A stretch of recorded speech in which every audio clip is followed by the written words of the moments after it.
Well, it's InfoWars. I'm thinking of a webbot hit. Mass resignations. United States Congress dropping like flies. Quitting, retiring, resignations being turned in. Do you guys remember that meme or what have you in a webbot report that was probably 3 years old, 3 years old? Do you remember that one? InfoWars bombshell. Over a dozen congressional members may resign over sex scandals. The House is going to be rocked in the next 72 hours, says journalist. What started out as an attack on then-candidate Donald J. Trump leading into the 2016 presidential election appears to have been flipped completely on its head as scores of media, music, movie, and political resignations over sex scandals have left shockwaves across the country. Not a week has gone by without some high-ranking member of the star-studded elite getting taken down by what overtly looks to be a rival movement under the hashtag #MeToo hashtag. It's no secret that back in the 1990s, President Bill Clinton signed into law a bill that would shield sexually deviant congressional members from being revealed to the public. What's that? Bush did that, or Ronald Reagan? No. Hillary's husband, Bill Clinton, signed into law a bill that would shield sexually deviant congressional members from being revealed to the public. And of course, those filthy Congress critters put the bill forward. You think Donald Trump, if he was president, would have signed that? Not a chance in hell. Bush, on the other hand, Papa Bush, oh, absolutely, he would have signed it. Even Dodo Bird Jr. Bush, he would have too. Well, in 1995, which I remind you was right at the time Bill Clinton was playing with stinky cigars in the Oval Office, Congress decided to pass a law which can be properly called Congressional Protection for Sexual Assault Act of 1995. See, how many times do I say this? Every time you hear me talk about one of these rotten bills that became law, they give it this name that sounds good, sounds great at the surface. Congressional Protection. Congressional Protection for Sexual Assault Act of 1995. That sounds good. Of course, it's not really entitled that. Allegedly called, oh, wait a minute. Here's the kicker. The Congressional Accountability Act of 1995. See?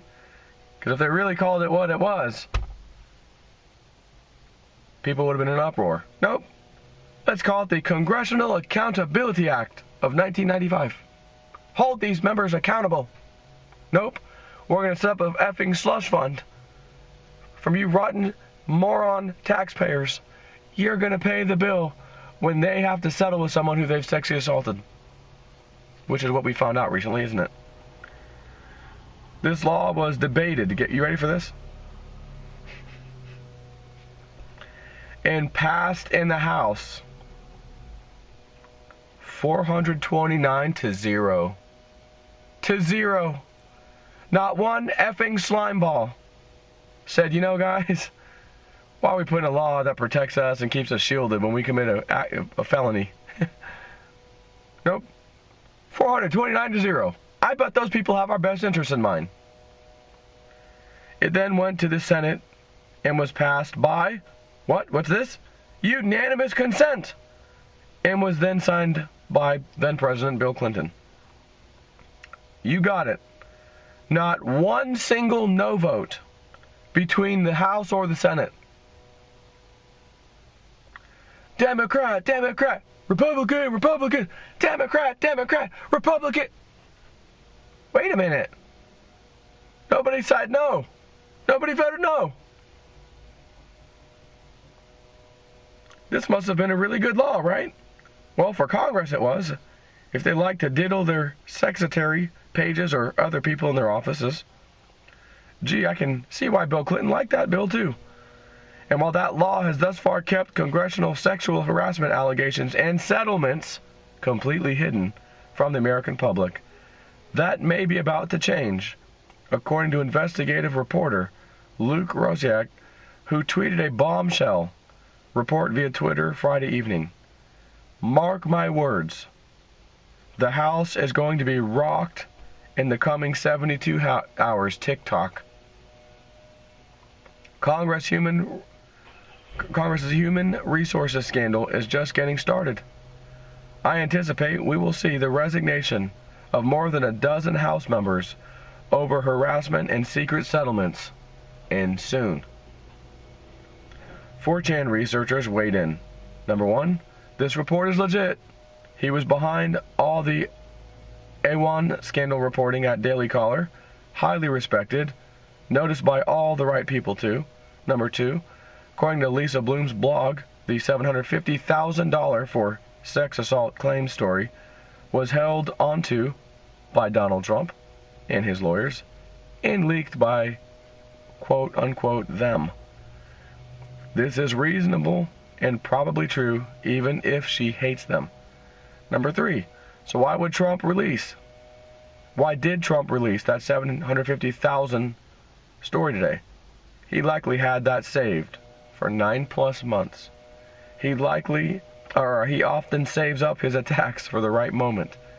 He rarely plays a card on its own. He saves up full hands of cards and then plays them all at once to totally overwhelm the opponents. Sun Tzu says to do this. Number four, what am I getting at? I am saying that Trump is behind the upcoming major sex scandal crap that's about to rock the House in 72 hours. He is insulating himself from splashback. Number five, remember the stories yesterday, which was a few days ago, about suddenly Paul Ryan is about to retire from the House in early 2018. Convenient timing, huh? Might be him publicly surrendering from a huge sex scandal swamp drainage, aiming to leave gracefully with his reputation intact, so he has a chance in the business world. Weren't Cochran and McCain also hospitalized 2 days ago? If true, we are about to see an unprecedented wave of swamp draining in the United States Congress. It makes one wonder whether President Trump may have been working behind the scenes to expose and hit back at the various interests attempting to unseat him via impeachment proceedings surrounding allegations of sexual impropriety and his purported but as of yet unproven illegal connections to Russia. Earlier this year, former Trump advisor and Breitbart editor Steve Bannon left the White House under murky circumstances, prompting the media to announce that Bannon and Trump were now enemies. Within 24 hours of his departure, Bannon vowed to wage war on the president's enemies. And within 2 weeks of this declaration of war, high-profile individuals that had feverishly worked to defeat Trump started falling like dominoes. Is that a coincidence? My friends, it is not a coincidence. My friends, Webbot, lots of members resigning, leaving, quitting. Didn't know why. If I recall, I don't know if the Webbot gave what it thought was a reason, but I don't remember. It was a while ago. Effing Webbot hit. Well, let's wait though. Let's wait and see how many of these Congress cockroaches leave over this year too. 2018 coming up. Sounds like a Webbot hit to me though. Take care.